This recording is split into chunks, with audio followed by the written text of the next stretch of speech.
तो ये बताएं साहब कि वो कल तक इम्पीचमेंट की बात चल रही थी कि ज्ञानेश कुमार जी को इम्पीच किया जाएगा। आज सवेरे उनकी बेटियों की फोटो वोटो भी डाली जा रही थी। ये भी कहा जा रहा था कि साहब की ये देखिए ये आईएएस में क्यों है और आईआरएस में क्यों है, जैसे कि वो भी कोई इस तरह का कोई डायरेक्ट गुनाह है। हाँ अपॉइंटमेंट का कोई चांस होता हो उसमें।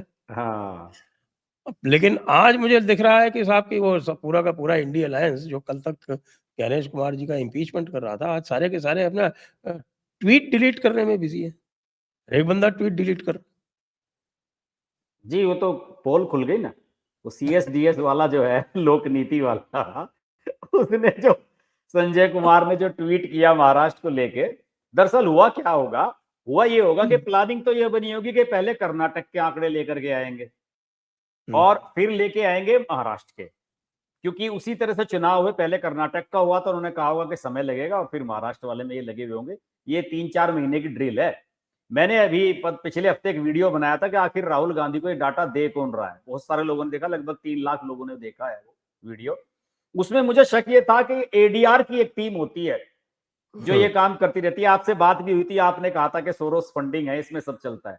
लेकिन ये सीएसडीएस वाला निकलेगा, इसकी मुझे उम्मीद नहीं थी। ये सब योगेंद्र ये भी यादव फोर्ड इस पार्टी फाउंडेशन में का जुड़े हुए। फंडेड है।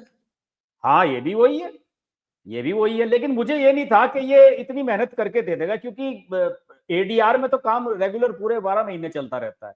सीएसडीएस वाला जब चुनाव उनाव होते हैं तब कभी कभी एक्टिव होता है। तो इसमें साफ पोल खुल गई। और मैंने ये भी कहा था कि कर्नाटक के जैसे आए महाराष्ट्र के भी आएंगे।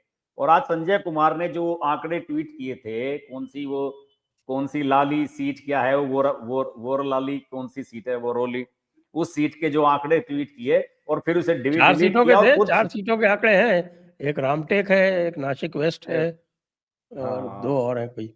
हाँ हाँ। फिर और मुझे तो तब पता लगा जब इन्होंने ट्वीट डिलीट कर दिया और लोग उसका स्क्रीनशॉट शेयर कर रहे थे और उन्होंने माफी मांग ली। और मेरा तो संजय जी ये कहना है कि इस मामले में अभी तक एफआईआर क्यों नहीं हुई। इसमें एफआईआर हो जाना चाहिए इसके खिलाफ, संजय कुमार के, हो तुरंत। जाना चाहिए। मैंने तो जो सेक्शंस हैं वो भी बता दिए कि ये जो फॉल्स स्टेटमेंट्स वगैरह जो हैं, जिससे कि आप डिसअफेक्शन फैलाते हैं, झूठ फैलाते हैं लोगों में, लोगों को भड़काते हैं, उसका प्रावधान है। ये कॉग्निजेबल और नॉन बेलेबल ऑफेंस है। बीएनएस का, भारतीय न्याय संहिता का सेक्शन 353(2). मैं तो उसको पूरा डाल दिया इसमें ट्वीट में अपने कि भाई ये देखो ये बिल्कुल। प्रावधान है और इसके तहत जो है ये इनके सबके ऊपर, ये जो राहुल गांधी जो बोल रहे हैं ये क्या है, ये तो बुरी तरह से भड़काने का काम कर रहे हैं।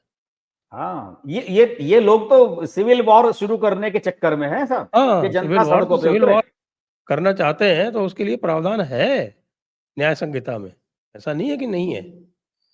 और आपने तो ट्वीट भी किया था कि राहुल गांधी के खिलाफ जब तक जो है डिफेमेशन नहीं होता है ना, तब तक माफी नहीं मांगता है ये, ना, ऐसे नहीं मांगेगा। माफी तो केस में ही मांगता है, वैसे नहीं मांगता। हाँ, वो थ्रू प्रोसेस जाना चाहिए। लेकिन ये सबसे पहले संजय कुमार और इसके खिलाफ होनी चाहिए। ये बहुत समय से ये लोग काम कर रहे थे। ये संजय कुमार अलग अलग यूट्यूब चैनल पर जाता था अक्सर, मैंने देखा था, बरखा दत्त वगैरह कई जगह चले जाता है और इसी तरह के इनके नैरेटिव थे। और आप इस तरह से अगर आंकड़ों को उलट पुलट करके और उनमें से गलत चीजें निकाल के, वो कितना हास्यास्पद है कि जिनका एड्रेस है 0 लिख दिया गया। आपको मतलब बेसिक भी नहीं पता है अगर किसी चीज का, तो आपको उस पर रिसर्च करने का कोई राइट नहीं है। इनका जो भी एनजीओ है ये सीएसडीएस, इसका जो लाइसेंस होता है वो भी, उसका रजिस्ट्रेशन है वो भी खत्म होना चाहिए। तुरंत इसके खिलाफ होम मिनिस्ट्री को एक्टिव होकर सख्त से सख्त कार्रवाई करनी चाहिए। मेरा तो ये मानना है। बिल्कुल। आप ये देखें हैं कि पूरा पार्लियामेंट का सेशन जो है इन्होंने इसी के चक्कर में खराब कर बर्बाद करा दिया है। दिया। और वो राहुल गांधी पता नहीं क्या क्या बोले जा रहे हैं वहां पे बिहार में, बिना सिर पैर की बातें, कल वो भी भी इन्हीं वीडियो के आया ऊपर उसका। आ रहे थे। हाँ, पूरा वो उन्होंने इन्हीं के उस पर कूद रहा है। पूरा पावर पॉइंट प्रेजेंटेशन उनका जो था एटम बॉम्ब वाला, वो एटम बॉम्ब इसी आंकड़े पे आधारित था। एटम बॉम्ब ऊपर से बॉम्बे हाई कोर्ट ने पहले डिसमिस कर दिया, आज बड़ी कस के डांट मारते हुए सुप्रीम कोर्ट ने भी डिसमिस कर दी। महाराष्ट्र कह रहे हैं कि साहब कि महाराष्ट्र इलेक्शन जो है वो इनवैलिड करके फिर से चुनाव करो। अब तो देखिए, आप इसमें जो भी प्रावधान है साहब, इसमें एक्शन होना चाहिए। मैं तो बार बार कहता रहा हूं कि जब तक एक्शन नहीं होगा लोग ऐसे ही बकवास करते रहेंगे, कुछ होने वाला नहीं है। कानूनी तरीके से जाओ, और जब कानून आपके पक्ष में है तो फिर आपको इसमें डरने की क्या बात। मुझे तो लगता है कि इसमें चुनाव आयोग को ही कोई एक्शन लेना चाहिए, और खासतौर से ये जो चुनावी आंकड़ों को लेकर ये जो खेल करते हैं ना, जितने भी ये एनजीओ टाइप के लोग हैं, जितने भी ऑर्गेनाइजेशन बने हुए हैं, इन पे तो चुनाव आयोग को बहुत सख्ती करनी चाहिए। ये सब बकवास करते हैं। और आपको बता दूं कि ये जो कई बार आंकड़े देते हैं ना कि इस पार्टी के इतने आपराधिक छवि के हैं, इस पार्टी के इतने आपराधिक छवि के हैं, अगर आप जेन्युइनली तरीके से देखने जाएंगे उसमें भी ये गड़बड़ी करते हैं, वो आंकड़े भी ये गलत तरीके से दिखाए जाते हैं। उनकी कोई इंक्वायरी नहीं करता, ना कोई मानता, सब सोचते हैं कि और भाई जिस लगातार पार्टी के झूठ बोल रहे हैं। कल एक कोई रंजू देवी को पकड़ा है, आज उसने कहा कि साहब कि मुझको तो ये झूठ बोलने के लिए कहा गया था। फिर आज कोई आपके कोई सुबोध कुमार और श्यामली सिन्हा को पकड़ा है, वो भी झूठ निकला कि भाई लोकसभा चुनाव में भाग संख्या 10 में था, अब भाग संख्या 11 में आ गया।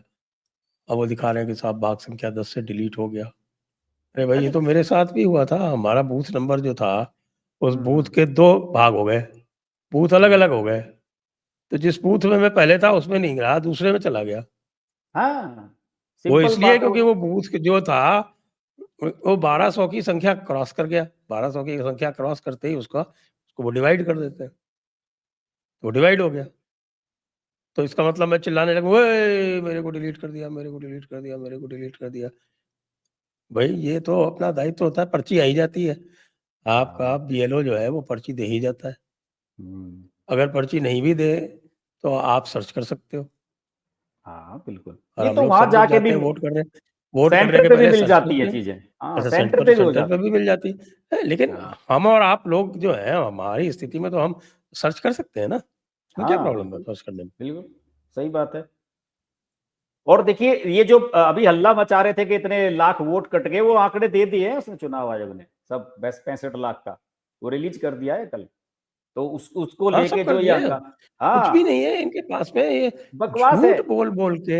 आप और आपकी बात से अगर मैं मानूं कि 1200 पे बूथ अलग हो जाता है, 65 लाख वोट कम होने से देखिए कितने बूथ कम होंगे, कितना मैन पावर कम होगा सरकार का। आप ये बताइए कि उसमें अगर मरे हुए के नाम चलते रहेंगे तो बूथों की संख्या भी तो बढ़ी रहेगी ना हर क्षेत्र में, अगर रिफाइन नहीं करेंगे आप अपनी सूची को। कि बूथ की संख्या कम हो जाती है, हाँ, वोट परसेंटेज कम हो जाता है, टर्नआउट जो है वो कम दिखता है। हाँ मशीनें कम लगेंगी, सही बात है। तो टर्नआउट अगर आपके कम होंगे लोग तो टर्नआउट ज़्यादा दिखेगा ना। हाँ, जब टोटल नंबर कम होगा तो वो टर्नआउट ज्यादा आएगा, वो जो लेकिन 55 दिख होता रहा ये था वो नहीं 60 है, दिखाई ये भी देगा फिर। इसमें भी क्योंकि लोगों को पता रहता है ना कि कौन-कौन मर गया है, तो उसके नाम पे झूठा वोट डलवाते हैं ये लोग, ये भी होता है।